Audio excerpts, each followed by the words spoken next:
আসসালামু আলাইকুম ওয়া রাহমাতুল্লাহ। একটা বাঘ রক্তের গন্ধ পেলে যতটা না হিংস্র হয়, একটা মানুষ টাকার গন্ধ পেলে তার চেয়ে শতগুণ বেশি হিংস্র হয়ে যায়। জীবনে ভালো থাকার সিক্রেট কি জানেন?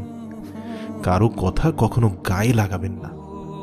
আপনার পেছনে কেউ বাজে কথা বলে থাকে তিনটি কারণে: এক, যখন তারা আপনার স্থানে পৌঁছাতে পারে না; দুই, আপনার যা আছে তাদের সেগুলো হয়তো বা নেই; তিন, তারা আপনার মতো হতে চায় কিন্তু হতে পারে না।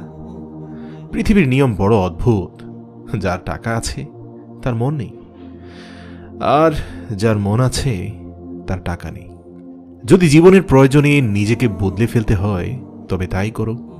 হয়তো কিছুটা কষ্ট হবে, তবু যে তোমার মূল্য বোঝে না তার অপেক্ষায় থেকো না। যারা বেশি কথা বলে তাদের মধ্যে ভেজাল কম থাকে।